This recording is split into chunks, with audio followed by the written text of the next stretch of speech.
Swiping on Tinder the other day and saw a chick with the biggest fucking booty I've ever seen. God damn, that shit was huge. I could barely believe my eyes, man. I had to cool myself off with a chocolate chip ice cream cone from Ben & Jerry's. Shit was actually fire. No pun intended. My buddy Kevin from the Secret Service then brought me to the White House to sign some more shit.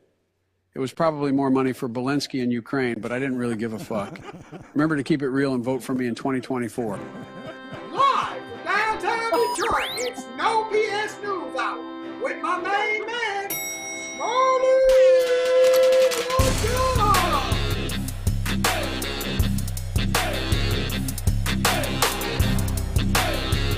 Na.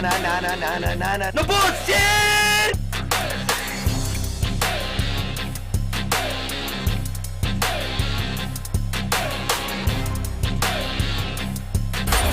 It's just it breaking news. No more bullshit. No more bullshit. Gassan, thank you very much. Welcome to the Never Quit News Hour, or as we like to say on Mondays, the No Bullshit Lunch Hour. If you didn't make the White Boy Rick show at Andiamo, it was sold out, man. That motherfucker was packed, wasn't it, Karen? It was, they had everybody in there like sardines. There were a ton of people in there, a very eclectic mix of people too, I might add. I might call it the Coney Island Freak Show myself. I was hoping we'd have that video for you. I'm working on it. Little coordination snafu, but we'll bring you the highlights from our memories. And the Never Quit News Hour. Outrageous news from the Lansing PD. We'll get to that. And outrageous news on the treatment of a firefighter who died in the line of duty. And he's all but forgotten up there in Flint. We never forget the first responders. And finally, old spending way Slotkin running for Senate. She's on the Bill Maher comedy hour. It was comedy, but not ha-ha, like, oh, man. I was also on Bill Maher, and we'll jam them up, and we'll see who did it better. That segment brought to you by maybe Charlie LeDuff out of run. But first, a word from our sponsors.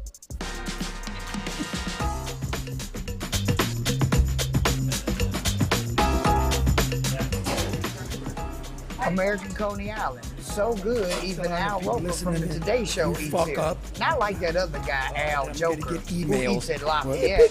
So make sure you're a Roker and not a Joker. American be Coney Al Island. Roker. He eats at Coney Island.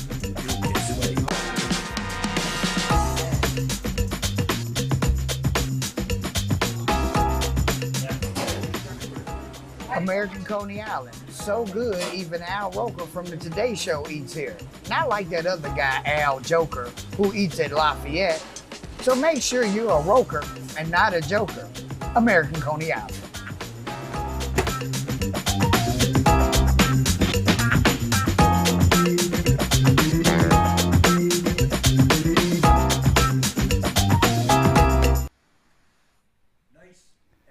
Hello.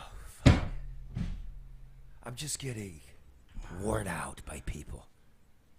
It's Monday. Where were you fucking Saturday? It's late. It took me too long to get back from Kentucky. So Red doesn't show up to the White Boy Rick shit, but he decides to give some tickets out to all of his buddies who end up coming sitting at my wife's table. She didn't know who the fuck they are. There's only one guy. It's more than one that's necessary.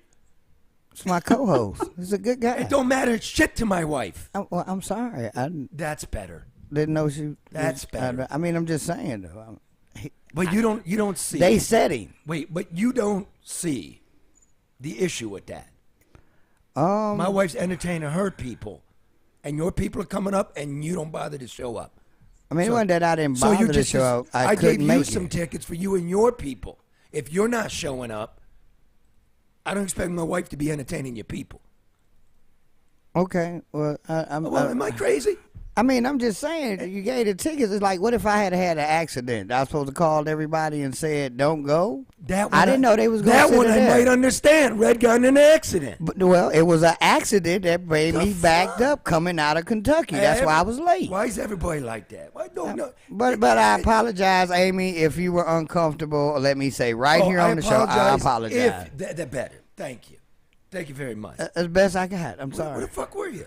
I was backed up. It was an accident outside of Perrysburg, Ohio, that delayed us by about a whole hour. So by the time I hit the city, I wouldn't even have got in on time. Wait a minute. This was Saturday night, the show here, right? Right. I was on my way back. Unless you were doing a breakfast set over there in Frankfort, Kentucky. I mean, what time did you leave? I mean, check out 11 o'clock. We had a late night from the show the night before. Late night. We left at 11. Should have been back here at Bending over backwards to 5:36. get you some fucking tickets and shit and fuck them. I'm gonna sleep in. I'm gonna get the continental breakfast. Actually, I didn't even get to eat. what'd you I get? got sick the night before in Frankfurt. That's 'cause you were partying your Frankfurt. balls off. No, actually, I wasn't. What happened is somebody's fake fur possum fur got in my nose, and it was making me sick all goddamn night. Some fake possum fur. I'll tell you that story later. I told you, stop picking up them fucking hookers. I don't. Not in Frankfurt. I mean Frankfort, Kentucky. Right. Well, anyway, it was interesting, Karen, wasn't it? The evening with White Boy Rick. How do you describe the crowd? Interesting. I said it was kind of as if a Walmart in Somerset blew up. It kind of just randomly landed. It was a very eclectic mix, a little trailer parkish, a little, West Bloomfield. It was a little bit of everybody. Everybody was interested in his story. I think people were also very interested in your skill set, how you were going to extract what he hasn't already publicly shared. And so it was interesting. A little bit of old Detroit and a little bit of Desire Detroit. I was introducing him, and I'm looking out in the crowd, and I'm like, oh, there's DEA to the left.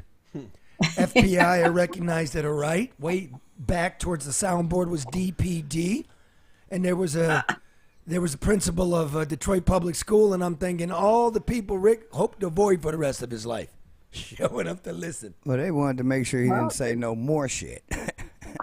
Well, his attorney kind of tagged him a little bit throughout the interview. I don't think Charlie saw him because they were on a stage, and he kind of walked up to the side, kind of gave him like, "Hey, tone it down a little bit." That's the first question I asked the dude. It's like, well, hopefully we'll get this tape and we'll play it Thursday. But I was like, why are you even up here? You got a $100 million lawsuit with the federal government and the state authorities for taking a 14-year-old boy and injecting him into the dope gang to be an informant. So he said to set the record straight. So I asked him about it. We kind of know that story. I'll save it. But I said, how is it, dude, that at 17 years old, you're arrested. 18 years old, you're convicted. You're sent to the state penitentiary where you're an informant. And it's kind of getting out around town that you're an informant. How come you didn't take one in the neck or one in the ass? What was his response? To me, look, I'll give you his response goes, I never snitched on no dope boys. In fact, look in the back. All the neighborhood guys are with me. I never snitched on that. I snitched on the police that the feds came to me as a 14-year-old boy, and if I could ingratiate myself with the dope gangs, then we would have a run-in with the police, and you could figure out which police were on the take. So when you're in the pen, you kind of got some credibility for ratting out police, which, okay, 80% of White Boy Rick's story's a fable. Right? It's all White Boy Rick. Right. He ran a big cartel and he was the head of a big dope gang, which wasn't true. No. Right? He got thrown away after he was useful to the FBI, and he just started going to Miami and picking up a couple kilos. Yeah. Not 100 kilos, 5 kilos. You know what I mean? So I think that's I don't know. I said he's on the record. That's what he says. What do I know? I wanted to say this right quick before we go any further. Looking at the pictures, what's amazing to me is how many people are so interested in his story. Yeah. The place is packed. That's a huge room. They were bringing in tables. That was 1,000 people easy.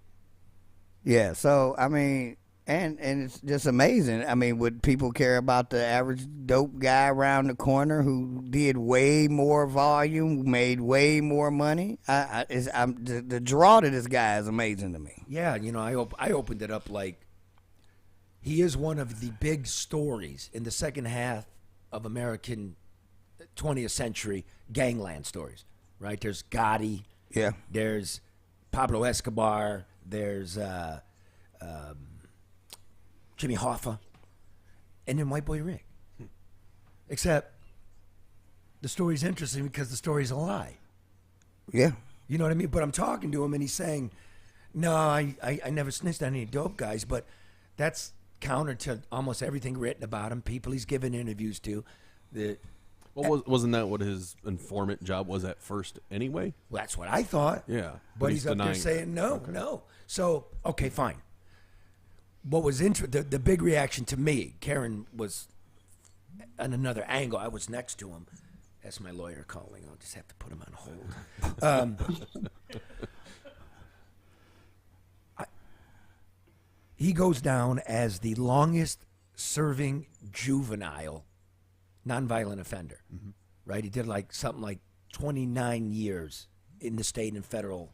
Even after the mandatory minimums were thrown out, yes, deemed unconstitutional. Right. Yeah. It used to be 650 grams or more you're doing life. Yep. They threw it out 10 years into his sentence. He doesn't even get a parole hearing for 15 years. Supposed to get him every 5. So I looked at him. I said, dude, I'm going to be honest, man. Like growing up, you and my brother are very much alike.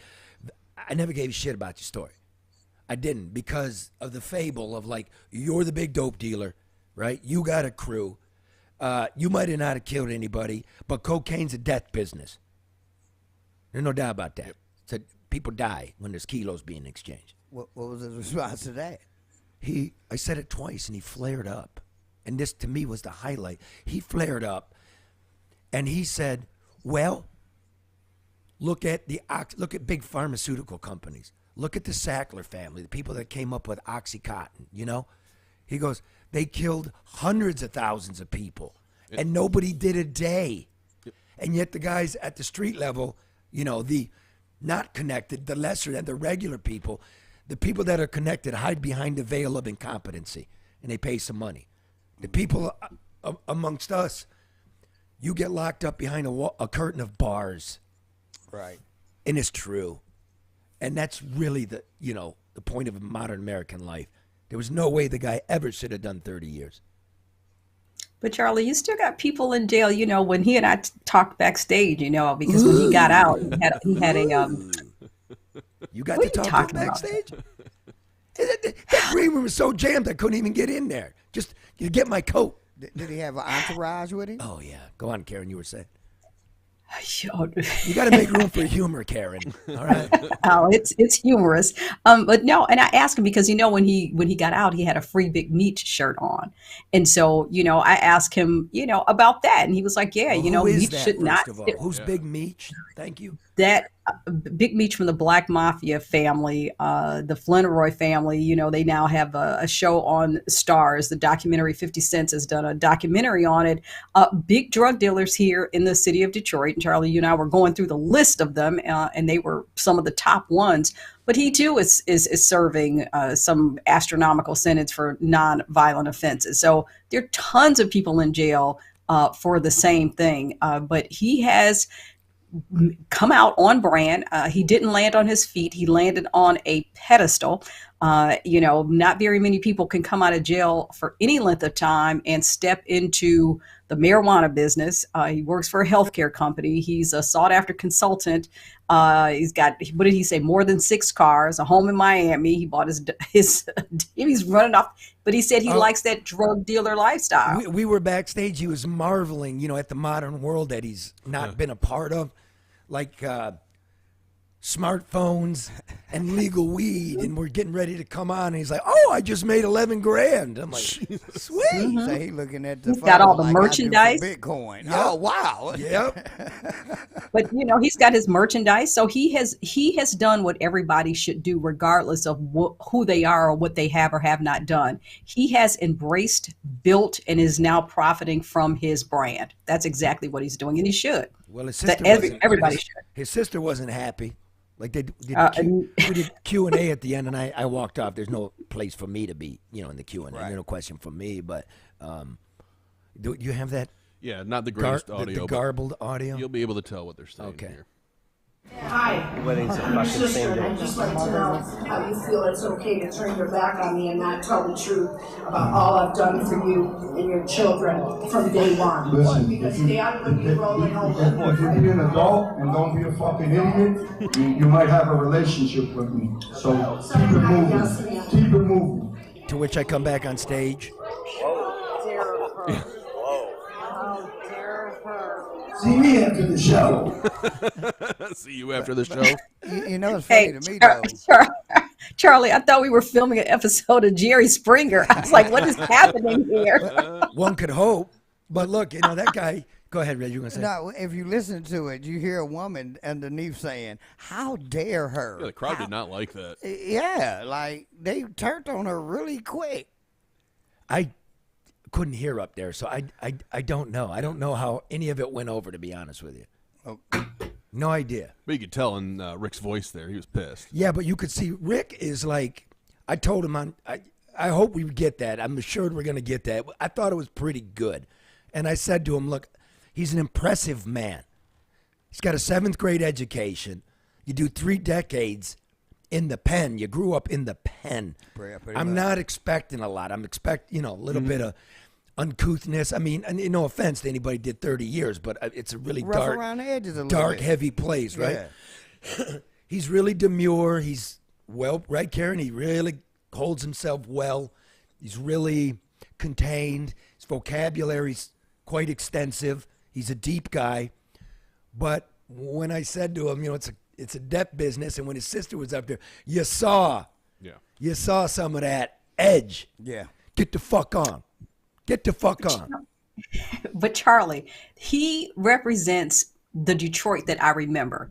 And those are the white people that grew up in Detroit because they grew up around black people. And so he's not culturally appropriating. That's who he grew up around. Like the girl that stood up and said, I'm from the 48205, and I remember she too, I mean, when white people are around black people, they pick up certain mannerisms and it's not cultural appropriation. It becomes part of who they are. Well, I'll say this. No, that sounds like white people I knew and grew up with. You know what I'm saying? He sounds exactly like white people I grew up with. Well, and you could have. That's fine. Yeah, so maybe. I'm not saying there is a toughness, right? When you're from a more hard scrabble back, he sounds like New York. He sounds like the east side of Detroit, Charlie. Well, I'm sorry, Karen. He sounds like Brooklyn. He absolutely sounds like Brooklyn. He does. So that was interesting. At an Italian supper club with Pedangle Dave and Martha Reeves. Yeah, we were at a Italian supper club. And his entourage, two big beefy dudes, confused at how you divide 3 shrimp between 2 men. Were they jumbo shrimp? I was busy, man. I worked so hard on this shit. I did. You did, yeah. Because, I'm doing it for historical purposes. When it's all said and done and you look something up, I wanted something real. So this is what I found out about him last week. I was calling around the old crew, the courthouse, the precinct. He finally got his parole in 2017. This is 100% accurate, straight from the horse's mouth. Can't tell you who it is. But at the very highest levels of this town, they were shopping a 30-year stale, cold murder rap to put on him. Because they knew he was getting out. They didn't want him out. That guy ratted out cops. He sent Coleman Young's niece to prison, right? He tagged Gil Hill. Oh, yeah. There's still I told him, man, you don't got a lot of friends in the power clique here. No, a lot of people's careers were put at risk, lost. Fuck them in their career. They're fucking corrupt. They were corrupt, but what I'm saying is that's how they looking at it. They want to keep him in the hole. They don't want him out here running around loose because you never know what might come out next. The whole shit's corrupt. But so many of those people you named aren't around. Are you surprised that their power is still that strong? Because I kind of am. People remember. Well, you know, after a while, they let him out, didn't they? Yeah. But there's still a little vestigial, let's fuck this guy. He totally got fucked. Mm-hmm. Like, I'm talking to the DEA afterwards, right? And they agree. Put it this way. A hitman, guy named Boone, was hired to kill Rick when he was out at 17 years old rolling the coke. He says it was Gil Hill, right? That was the hit. Boone admitted in court to murdering 30 people. Wow. He did 17 years. He did 6 months of murder. Wow. And like Rick's doing what, 32 years? Yeah. Oh, come on. Yeah, and I was going to say that earlier. It's people that committed murder and got out with less time. 30. And yeah, this dude did 30. Wow. Yeah. They didn't want him out. They too scared of what else might come out. So that was my honor to do that. That was, like I said, I did not. I hope y'all enjoyed it, and hopefully we can get that tape, you know. Let's move on here to the new section I'm calling Never Quit. Ooh. Never Quit on You. Brought to you by XG Service Group, experts in voice over internet protocol, phone service, security cameras, hidden cameras, access control, soundboards, menu boards, construction cameras, railroad cameras, security, all of it. All of your Camera IT needs. streaming needs. Call Matt Yaskovitz at 734-245-4100. Let me start with this. This is a fucking outrage. Do you remember there was a mass shooting on campus at Michigan State University? 2 weeks ago? Last month? Wow. Right? Yeah, it seems like people have forgotten. Okay, do you remember my problem with the police department? When they said, we made a trip to his house on a welfare check for his father, got nothing to do with the mass murderer who goes on a spree 8 days later. And the police basically insinuate that the neighbors are lying. There was never shots fired from that house. The police were never called, and they were never there. And then I went through a rigmarole, a Freedom of Information Act. I called them. I wrote to them. A week later, they hadn't gotten back. Promised me they would. They're holding these bullshit press conferences till we all go away.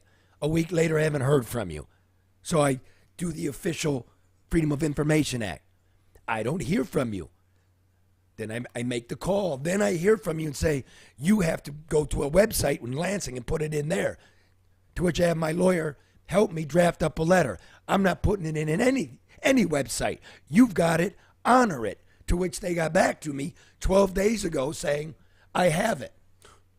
The law says 7 days ago, after 5 days, you respond saying you received it and it's being processed, and then you send me a letter asking for 2 more weeks. You got 1 week. I'm suing the fuck out of you. Good. So the mayor, he gonna run for Congress, right? All of a sudden, he's not gonna run for Congress. No explanation. What was going on with your police department? I want reports. I gave him specific streets around that gunman's house. Did you ever respond there? Did you ever respond there? Did you ever take his name down? Because I know the neighbors now. Not quitting. We deserve better than this shit. Yeah, people act like they don't want to give answers. But they always talking about transparency. Well, that happens with giving fucking answers where you give them. When it's asked for, give it. But they're also accustomed to people dropping the ball because you move on to the next tragedy or you move on to the next issue. The follow-up and the follow-through aren't there. And I think they're accustomed to that too. So just give it time and they'll forget and move on to something else. No, we never quit. See, I got something called literacy. I know how to write it down on a piece of paper, and I put the piece of paper on my desk, and every day I look at it and go, oh, yeah, I got to get to that one. Oh, yeah, I got to do my taxes. Oh, yeah, my columns due. Oh, yeah, I got to finish that documentary. Oh, yeah, I got to pay the editor. for the video we did at White Boy Rick. I got to do it. You know why? Because I want it to be right. Yeah, that's the list. That's the list. And then it comes out in the paper today that Whitmer's pal on the Michigan Economic Development Court, the one giving out the fucking billions, who's also the vice chairman of the state Democratic Party, who's also the executive director of the Arab American Chamber of Commerce, did I also say she's on the board of the Economic Development Court? Gets a $20 million grant to bring in foreign money to invest in Michigan, although she's never been overseas. I don't know if she has a college degree. This company is named as the recipient, but the company didn't exist yet. They passed legislation for a company that didn't exist yet, and the company's at her house. Oh, boy. Wow. It's a nonprofit? Is that, or is it not a I mean... Do some, what the fuck, Well, man? you were telling me before. Pulling my pants down on You told me before it was. I thought you said before the show it was. Well, just either way, it it doesn't matter. It's very odd that it would be her home address. I wonder how many employees she had. Zero. Yeah, just her. It's not clear. It's not clear. Let me see if I don't have to find it. And then other directors on the Michigan Economic Development Corporation got their sweetheart deals. You have to remember, these are earmarks. These are those special little $1 billion in bullshit. It's a fucking hustle. Yep, it is. It's graft. It's great. Give the money back. And then the guy, Jason Wentworth, right? I think he was Speaker of the House at the time. They got his name on the guy that sponsored the legislation. He's coming out to Craig Malgar at the Detroit News going, I didn't sponsor that. Oh, jeez. So how would it get passed? It's very interesting. Gretchen. Amazing, Gretchen. This stinks. Now, to be fair, fucking Republicans, we still got Lee Chatworth, the former Republican Speaker of the House. Chatfield? What'd I say? Chatfield? Oh, Chatfield. Yeah, thank you for that. Very good. Thank you, man. Well, I'm getting them all confused. That's what I was going to say. This guy's doing booty calls. He's working a slush fund here. He's traveling around on private jets, drinking champagne. He's under. That's like it stings. Yep. And before the show, you were going through that list of what money went where, and it was just name, connected to group, connected to board, connected to name. It's very sickening. But it's a continuous vicious cycle of they keep each other paid while the rest of us keep getting broker. I feel like it's if you can't beat them, join them kind of thing too. I refuse. You know what I mean? Yeah, but people do that though because they feel like there's nothing they can do. Exactly. That even though they complain or they're becoming aware and they oppose it. So after a certain, Charlie, we talked about this the other day. People just throw up their hands and say, "Forget it. I might as well just benefit from it because I can't seem to impact it," and that's unfortunate. I think politics takes a particular scumbag these days. Mm-hmm. You know what I mean? There you go. Whitmer appointee donor gets $20 million. Oh, she raised a bunch of money for Whitmer, too. I thought that was just a given. Right. Let's go down here. Like, okay, in this story, okay. Whitmer's office, which was in the room for many of the negotiations, also maintained that Wentworth sponsored the grant, even though he says he didn't. Wow. Oh, boy.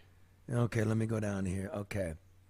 Let's see. The news is this historic $76 billion budget. There were 140 items to receive about $1 billion in grant funding that there was no discussion on. Many of the 140 projects included few to no details about who the money would benefit or how it would be spent. A lot of representatives didn't even know these things were coming to their district. That's crazy. Yeah, let's see. I spoke with multiple people. Okay. Well, what's amazing to me is even after all this come out, we're not going to see anybody get penalized, go to jail, lose their job. It's just it seems to just continue. So, yeah. We don't stop electing these folks. I mean, we hear what they do. We see what they don't do. And we just keep putting them back in office and not holding them accountable. Okay. So the Economic Development Corp is the one that takes this money from the budget, right? And disperses it. And she's on the executive committee, so she's dispersing it to herself. Right. Okay, but she's not the only one. Here. The Regional Council of Carpenters and Millwrights, whose president, Thomas Lutz, serves on the MEDC Executive Committee, received $5 million for skilled trades promotion. Lawmakers who designated $100 million towards the construction of the University of Michigan Innovation Center in downtown Detroit to be built by Chrissy Illich of Olympia Development. Well, Mike McLaughlin, the vice president of government affairs for Chrissy Illich, is on the executive committee. Wow. Ferris State University's Jim Crow Museum received $1 million enhancement grant, and Bill Pink, the university's president, is on the board. I could keep going. That's crazy. Okay, fuck you guys, fuck you, fuck you. Here's another fuck you. Flint firefighter Ricky Hill Jr. died February 25th fighting a fire in Flint. Couple things about Ricky, right? Public servant. Ricky was working a double shift. That's not allowed for fire. You don't work 48 hours as a firefighter. They removed that from the official incident report. That's coming out of City Hall, Flint. That's a source. 2, there was a big funeral for Ricky, who died in the line of duty. But Flint hasn't fucking paid his funeral bill. What? Stuck the widow, who's a nurse. She met him when they were both working as EMTs. She stuck with it. So there is a Ricky Hill GoFundMe if any of you care about we the working people. Ricky Hill Jr., look it up on GoFundMe. She still doesn't have a death certificate for her husband. That's how fucked up Genesee County is. And she can't even file any insurance policies or anything without that death certificate. So that's holding up the process to her to get things kind of in order on that point. How about Sheldon Neely, you creature from the swamp? You Whitmer pal, all of you up there in Flint. You're as corrupt as Detroit. You're as corrupt as Macomb County. Right? You're corrupt as the banks. Corrupt. It's like we're Sheldon, pay the fucking guy's funeral costs. That's part of the deal. Right. Now, here's the insult of all insults. Office of the Governor of Michigan, Gretchen Whitmer. Looks like a robo signing down here. March 3rd, 2023, to the family of Ricky Hill Jr. Dear family of Ricky, on behalf of the state of Michigan, please accept my sincerest condolences on the recent passing of Ethan Quillen. I am truly grateful for all the contributions Ricky has made to our state. Through his work with the Flint Township Fire Department, Ricky has undoubtedly touched the lives of thousands of Michiganders. Let me say that again. On behalf of the state of Michigan, please accept my sincerest condolences on the recent passing of Ethan Quillen. That's stupid. This is a foreign that letter. Yep. You're right. It'd be funny if it wasn't so fucking sad. That means the family of Ethan Quillen got the exact same fucking letter that your bums, you crummy bureaucrats who are really more interested in snaking our dough. Right. That you couldn't even double check the it's so your sincerest apologies. This is so insincere. This is so That's revealing. an insult. You're right. It is. It's a bigger insult than if they sent nothing. It is because I'm sorry. Go ahead, Charlie. Let me tell you how it works. This is what you do, madam. First of all, you have somebody proofread this. See, you have somebody proofread it. You got a lot of hacks on staff, and you know what? They didn't do very good in college. Their dads are some kind of something up there, and you hook them up. We all know. I know you bozos. Here's the second thing. Madam, you have your staff do it for you if you can't do it yourself.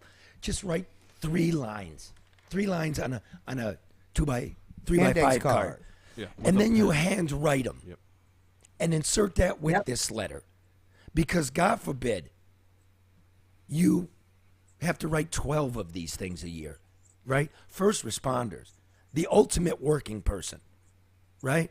You respect them. You touch the lives of thousands, absolutely. You handwrite. She didn't sign that either, Charlie. That was done with an R. That's another thing. So that's somehow was brought to her attention, and her staff did the letter, and that was signed by an arm. She didn't even sign the letter. But that's where, and we keep saying this, you've got those kids working for you or for her that are on social media, that are spelling things wrong, that don't call people back, that aren't doing what they're supposed to do. That's an arm signature. Yeah, that she didn't sign that. Robo-sign. You can see it, yeah. And you know what? That's exactly what it is. This is what I had proposed through bankruptcy. Like, if somebody dies on the job, first responder, how about an immediate $500,000 payment to the family? You cover the funeral expenses, and you give them life and health insurance until the children are raised and they're adults. Right? Mm-hmm. Is this going to break the bank? That wouldn't take $20 million a year. But you're hooking up your fucking bum friends with not even a company registered yet, and you're passing legislation for a company that doesn't exist. And Ricky's wife doesn't know what to do. And she's stuck on the hook for a funeral that should have been paid for. Shame on you, Mayor. Shame on you, Governor. Shame on you, Michigan Economic Development Corp. Shame on the big banks. Shame on the Federal Reserve. And were they too big to bail out? Was Silicon Valley Bank, did they need to? It wasn't a bailout. The investors, the depositors were made whole. These were billionaires. Right. This is venture capitalists. They didn't know enough how to hedge. Okay, fine. You don't want the contagion spreading. You don't want little old us. You don't want Ricky's widow worried she got to pull her $5,000 out of the bank. She can't even afford it, right? Okay, so this one, who did it better? It's a new another segment. It's a new segment I just came up with. Who did it better? Wait, Charlie. Wait. Before you go. Yeah. So who is Ethan? That's the other thing. Like, is that just somebody that they sent a letter to? Is it an accident? I mean, is that somebody who was deceased? Why don't who you is Ethan? Google it. Yep. Google it right now. I will. Right okay. now. Ethan Quillen, Quillen. And my condolences to the family of the Quillens. That's a good question. Quillen. I'm sorry. Yeah, I'm just saying, like, well, let's not just dismiss that. Yeah, he was an obituary. That was in February. Yeah. Oh my God. Oh wow. So what happened to Ethan? He was a firefighter at Pawpaw? That's what it looks like, yeah. Yep. Well, it says he was struck by cause of, it was a fatal injury. It was on the on-scene fire, but maybe it was in a car accident. What's it say? Let's remember. It says he died by a complete accident during the ice storm Wednesday evening. Hold on. Let's see. What date was that? February 24th. February 20th. He was killed during the ice storm. A tree limb fell during the storm, taking a power line with it, and ultimately Ethan's life. So there you go, your DTE thing again. Jesus. Holy shit. Yeah. So that's two in 2 days. So that's two firefighters. So now, so those are two first responders who have been emotionally compromised and, to me, insulted because they've been mixed up on an alleged condolence letter. And my God, nobody wanted to do work. You couldn't personalize it. Takes 5 minutes. It took us 30 seconds to pull that up. That's what I'm about to say. You just pulled that How up. about just write a real letter? Yeah. Be a human being. Right. How about mean it, though, Charlie? Well, that's the point, Karen. That's exactly right. Take let me tell an you hour. This. Yeah. But also, we need to stop politicizing stuff. Let's stop acting like a letter or a certificate from these people means something after death. If you remember the 3 students that died from Michigan State, the one young lady, her family wanted no part of it. They didn't want it live streamed, and they told the officials they didn't want them at the funeral. The young man from Grosse Pointe allowed them to come to the viewing. They said they wanted no part of the funeral. The young lady from East Detroit, they had all of these elected officials sitting in there for 3 hours at a black funeral, where I know that was a whole nother experience for them. And they're sitting there acting like they care when they were there. All the time. Yeah. No, it's not it, Charlie. I'm saying it was different because, I mean, they're sitting there. Gretchen, never mind. Forget it. Go. What are you about to say? Are you done, Karen? Did you get that off your chest? No. I'm not, but we'll talk later. That's a way to wrap it up there. I'm done. Just move on. What the fuck is this? But I'm saying, like, everybody was sitting and I'm with the Boston Pops over here. No, but everybody's sitting I'm done with there it. like they. Karen like got they Jamaica care on about the mind. Yeah, I do. But it's like, you know, they're sitting there like they care about this young lady, or like they're doing something. Has anybody reached out to her family? They sat there for 3 hours like it meant something. Do you all want to? Do you all want to help me get to the? Do you all want to help me get to the bottom of what happened in Flint with the police department? That would be nice, Yes. Governor. Now listen, who did it better? Brought to you by ADR Experience, overseeing more than $250 million in private and public construction projects. Keep it on time, on budget. ADR. Call Barry Ellen Tucker, 248-318-9424 for a consultation. Experts in procurement and government compliance and information technology. So, they really got this one going. Baghdad Betty, Alyssa Slotkin, who I now like to call Spend and Waste Slotkin, was on the Bill Maher program. Really? Gonna field issues and talk about the banks and crime and punishment and, you know, where Important stuff. yeah, where fiscal policy and monetary policies headed. Let's just roll this. Let's see how good she is. 2 office seekers I have here. All right, so the banks are failing again, which gets people 2 things: angry, right, about the money going away and us having to cover it if that's going to be the case, and scared. I'm a little scared. I've seen this movie before, and I hope it doesn't keep going. Maybe they put an end to it, but I don't know. So you want to be president, you want to be senator, and I assume president after that. So how do you punish the people who recklessly waste our money without taking down the whole system? That always seems to be the case. Or do we just have to put up with it, that it's always a gun to our head, that if we really punish them, no? No, I mean, I think the Silicon Valley Bank is the perfect moment to take the head of that bank, who was selling off his stock and making millions of dollars in the days before the scandal happened, who is now like scuttled away to Hawaii and in his home in Hawaii. Oh. It is perfectly reasonable, I think, to have a conversation about bringing him out and showing the world that you can't just fail and take risks with people's money and throw down the. And that's a perfect time. And So what about? But that's just him. That's just him. But it should Right. be. But I'm talking about all the. They're paying 100 cents on the dollar. For that's, we're talking about billions. Yes, you can take care of this guy. What does it cost you? $10-15 million. I'm talking about making everybody whole. That's what takes this.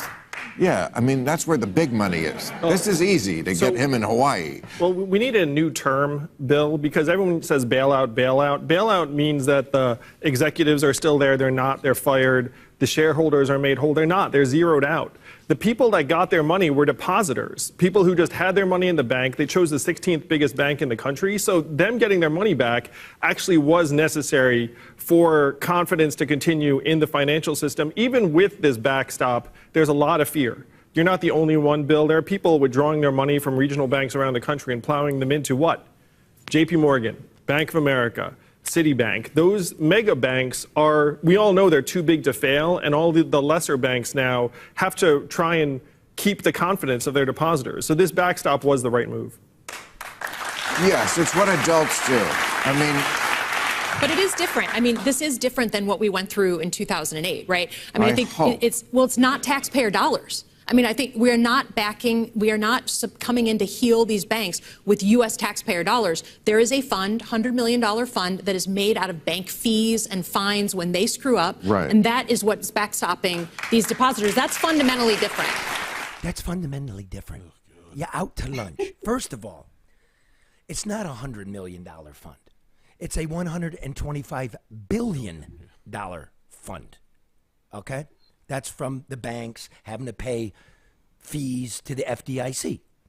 But, madam, if you actually look at the loss, the uninsured capital deposited in these banks between Signature and Silicon Valley Bank, the total was $200 billion. We don't have enough in that fund to capitalize these losses. Okay? Number two, Bill Maher called you out for your silly talking points. He said, that's easy. Let's call him out. Let's put him in front of a committee. Yeah, you got to find the boogeyman that everyone can yell at, which we know that person. That's not the issue here. Yeah, and did you know, madam, that the bank was under the Federal Reserve supervision for a year? They knew. And so Jerome Powell, the head of the Fed, is going to have to come out because he's trapped. Do you raise interest rates because inflation's running away? Do you keep them level because the banks are collapsing? Either one you do, you look weak. Fucked. Yeah. We're fucked. Yeah. The market's not going to react well. It might the first day. They'll digest it, and I'd short the market if I was a gambler, man, and I'm not. Yeah. Well, they just they don't like uncertainty in the market, so be strong in your decision. But either way, we're fucked. The people are screwed. And then what's Bill Maher talking about? He's talking about the trillions. Yes. Right. So what the bank did, Silicon Valley Bank, is they invested in long-term treasury bonds, right, at a nice interest rate, but interest rates started going up. So new treasury bonds will pay you more interest. The bank needed to get money to pay back the scared depositors. They had to sell them at a loss. So now we have a program. It's probably up to $2 trillion in all the banks that bought these long-term bonds. $2 trillion. Yeah. Okay? That means that's the Fed printing money again. You got to inject another $2 trillion into the system to keep the banks floating, and the Fed's been trying to take money out by raising interest rates to bring down inflation. We're fucked. Yeah. So what you should be talking about is bringing back Glass-Steagall banking regulations, capital requirements, risk requirements, stress tests, like looking at the books for all of the banks, not just the biggest banks. That's what you should talk about, not taxpayer dollars. One more thing, something called the discount window. The Fed's got a discount window. That means the banks can go to the Federal Reserve and borrow money at a very, very, very low interest rate for 90 days. Normally, call my guy. We had him on, we got people on. That last one was great. That economics thought that was a good one. Normally in a work week, banks across the country withdraw about $4 or $5 billion from the window. Last week, they withdrew over $150 billion, which is by far a record. So no. Now, I sat in bed this morning, spending away Slotkin. You voted for the American Recovery Act. Trump is to blame as well for running $1 trillion deficits every year, and then the COVID $2 trillion. That was going to begin it. But Biden supercharged it, and Slotkin and the Democrats went along with all of this. Instead of waiting to see what the economy would do, trillions, the American Recovery Act, the infrastructure bill, which got a lot of pork in it, the Inflation Reduction Bill, which doesn't reduce inflation, the omnibus bill, right? That $1.7 trillion, all the executive orders. You're spending too much fucking money. Period. You got to talk to us. Yeah. And say it's going to take common sacrifice, because we're sacrificing anyway. Right. With no direction. It's like a high school girl with a credit card in the mall. Spin, spin, spin. Ain't my money. I seen a lot of high school boys do that too. That'd be out in the valley in L.A. Oh, yeah. The nice cars and shit. I mean, that's the deal. Now, I went on Bill Maher about, a decade ago is the last time I went on there. So I'm just saying, talk real to me. Like, this was, Michael Steele was on there. He's the former chairman of the Republican National Committee, black man. And he's quit. And he's talking about how the Republicans are lost in space and is changing around him. He didn't foresee Trump, now did he? But no. So here he is talking about Republicans, what they have to do. The rebranding for the party is important. Otherwise, it becomes more irrelevant than it is right now. And I think that the fact of the matter is that the political grounds have shifted. The leadership is stuck in a time warp of thinking that America will come back to it because they don't like what they see out on this scary plane. Either it's Barack Obama or it's mandated health care, without having to make a cogent argument, without having to understand that America is much more black and brown than it ever has been and will be. It seems like when you were the chairman, when they made you the chairman of the party, that was rebranding, and then they wanted to unrebrand. Exactly. They were like, whoa, what the fuck did we do there? That's not who we are. We're the party of old white guys. This is false advertising. What does branding do? Yeah. Branding's just a brand. It's called substance. But the branding, you're right. Ultimately, you've got to get to substance. There's no doubt about it. But the branding is the way you begin the conversation, is to make that attraction, to get people to focus on what you're about to say. Well, since it's Women's Day, 75% of the country more or less is white, 75% of the voters more or less is white, and 40% of all voters are white women. It's time Republicans started talking to their daughters. Don't come out with some crazy abortion shit every 4 years. Well, married people vote Republican, single people vote Democrat, and there are more single people and less married people. That's part of the Democrat. And they shouldn't give up on black people. Black people are conservative. Well, conservative. I mean, but that's exactly the point. I think you wore Charlie. it best. Who wore it better? Oh, I yeah. think you did. You're quite prophetic with a lot of things there, too, in a short amount of time. But you're also consistent, too, Charlie. That's the thing. You're still talking about substance and accountability and, not just moving talking points, but the realities of what we're trying to deal with. And that's like really, where you make your money in life, Karen, is like that balance between projection and reality. So when branding, man, we just want to be talked to as a human family, different wings of the family, but we're still a family, and it's failing us all. But that's why they fail, Charlie, because they don't have the balance, and people look at presentation and narrative, and they don't pay attention to substance. And if you don't have a platform built on substance, it will your brand and your presentation and your narrative and your talking points will ultimately fail. Yeah, and I'm expecting this. Like, you don't have to be the Harvard economist or whatever. There's so much to know when you're a senator, but I expect you to be up to speed on things. I expect you to work hard. I expect you to not just fall in line with the party, raise a bunch of bullshit money, pull the lever when you're told to, right? Yeah. Know a little bit about banking. You're flying out to LA in the middle of a fucking crisis. I can't do it this week. But they're people. If you notice, Charlie, whether it's congressional, senatorial, whatever, they're always reading stuff. So I think they have a topical, but it's always their staff behind them. They're the ones that are writing their remarks. They're the ones that are prepping them. They're the ones that are telling them the things that they need to know before, whether it's an interview, whether it's speaking before their colleagues. And so that's why it's important to also have a staff around you that understands what's going on as well. Fine. It's too bullshit for me. It's just, you should know. Like, I don't have a staff behind me knowing what I know. Well, it's just like this. I'm not going to go to a doctor who thinks he's a doctor. I want a doctor that's a doctor. Well, what you see there, that is a politician. Yeah. So you get what you're paying for. We need something new.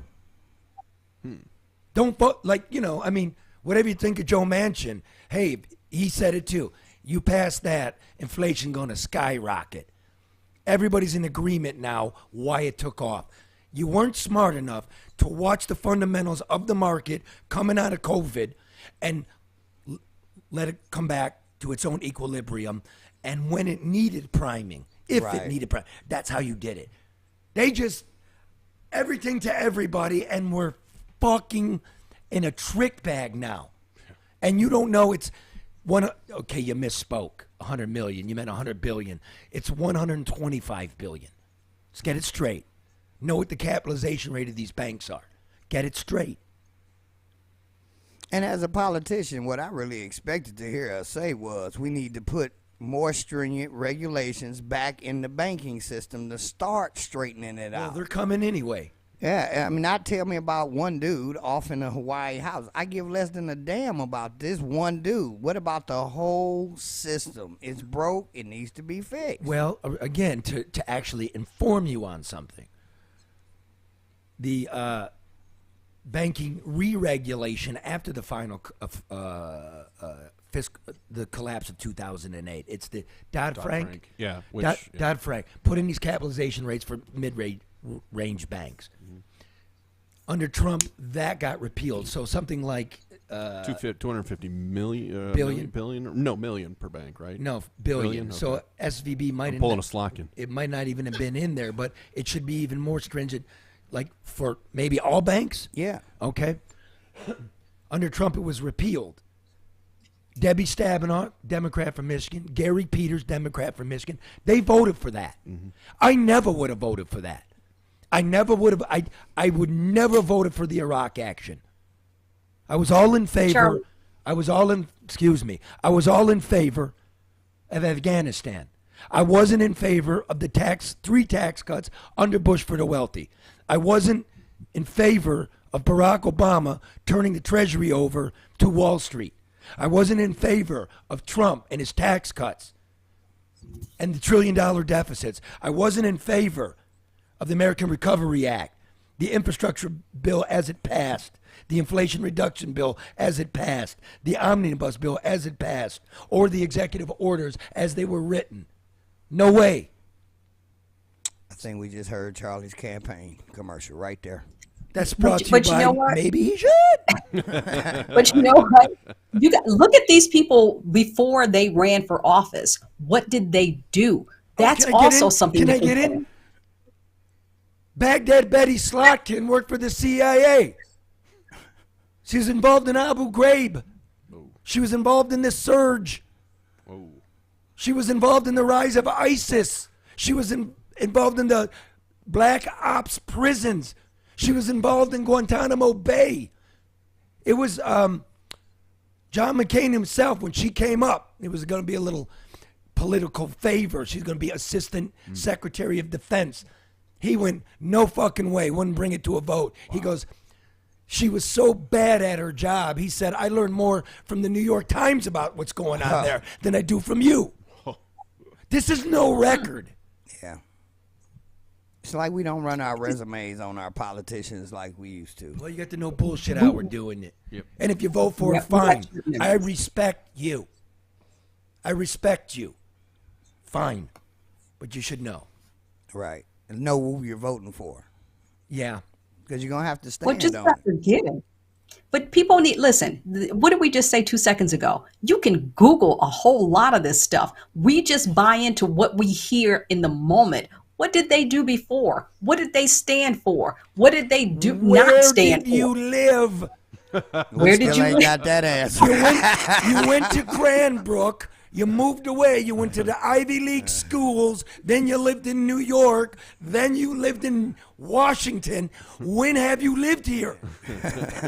Because this last election, we found out you're renting a condo from a lobbyist involved with you, who's also registered to vote there, and his business is registered there. Your husband's not registered to vote in Michigan. He's registered to vote in Florida. Ugh. You got a house in Georgetown or something. So you're doing the listening to her. You know, that's like Hillary doing the listening to her. I'm not really from New York, so I better drive around and pretend like I'm listening. Well, that sounds familiar, but okay. All right.